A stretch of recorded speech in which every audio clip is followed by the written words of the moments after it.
Hello friends, welcome in my channel. I want to teach the use of it, where I use it. कहाँ हम it का प्रयोग करें, इसका use हमको बताना है आज. It is called introductory it, dummy it and empty it.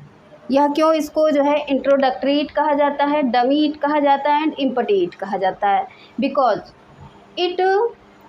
It simply serve a grammatical function.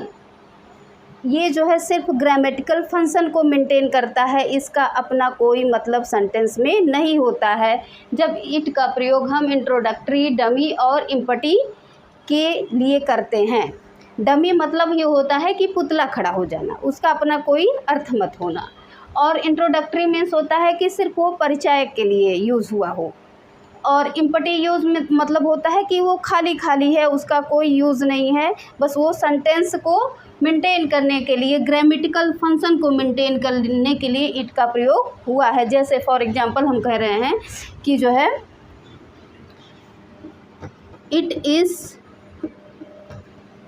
Monday today.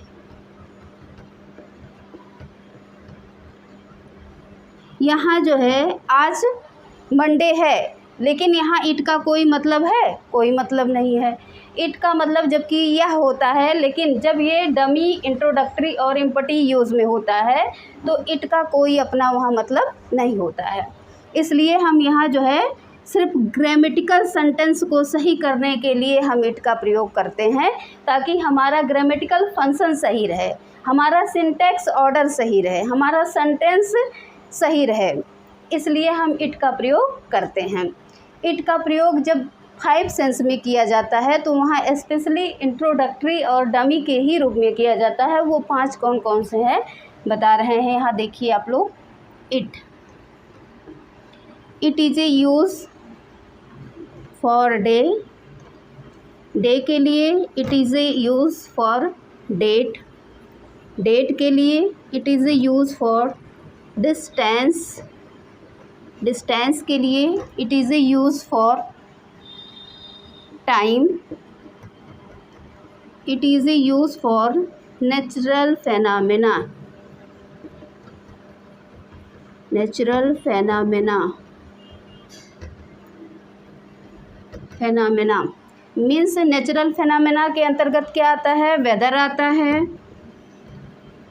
Weather आता है और टेम्परेचर आता है,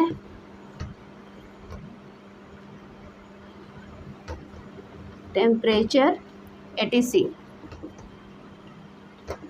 नेचुरल फेनामेन्स होता है जो भी प्राकृतिक घटनाएं हों, चाहे वो मौसम संबंधित हो, टेम्परेचर संबंधी हो या अर्थक्वेक हो या कुछ भी हो, नेचुरल फेनामेना हो, तो वहाँ हम डमी इट का प्रयोग कर सकते हैं सेंटेंस को सही ऑर्डर देने के लिए.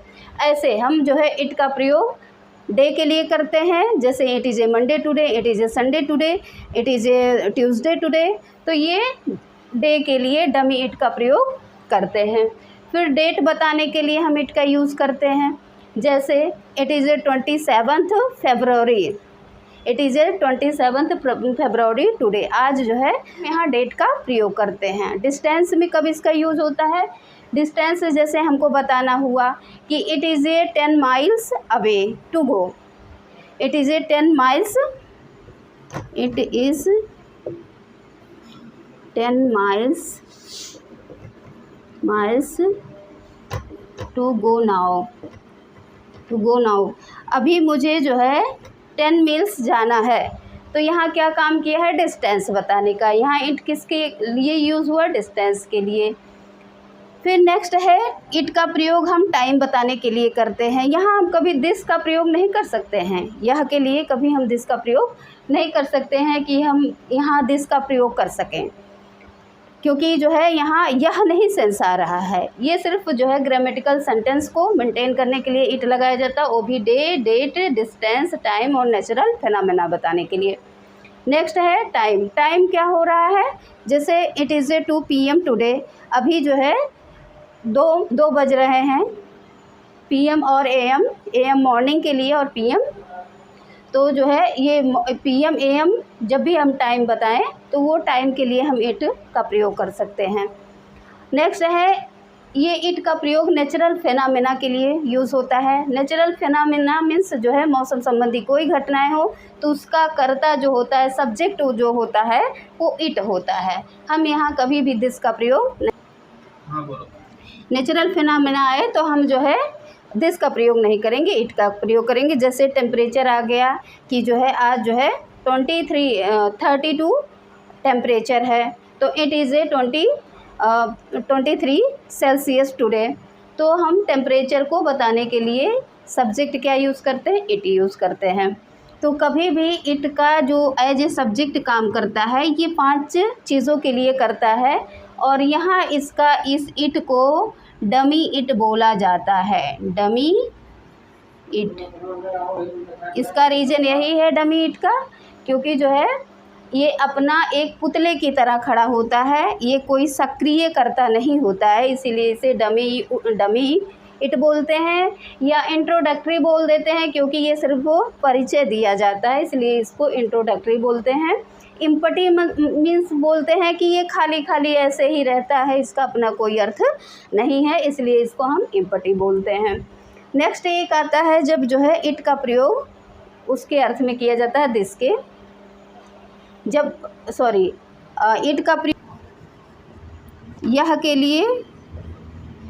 लिए तब किया जाता है जब जेंडर ना क्लियर हो। इट का प्रयोग यह के लिए तब किया जाता है जब जेंडर ना क्लियर हो, ना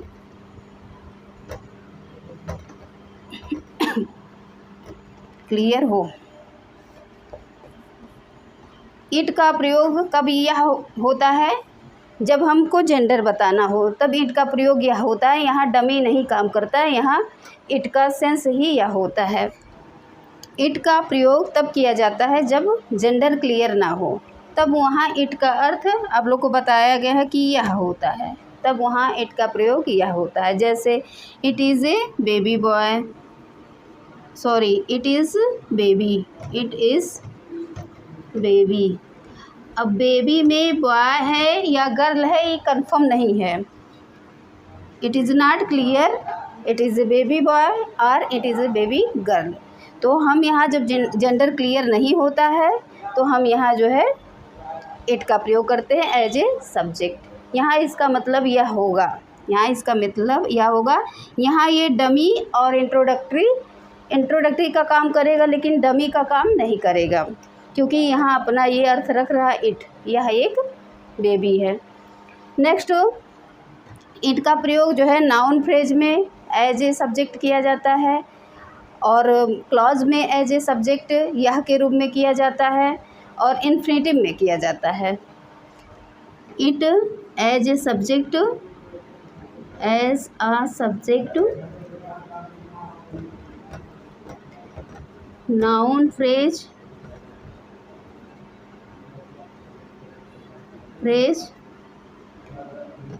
इन्फिनेटिव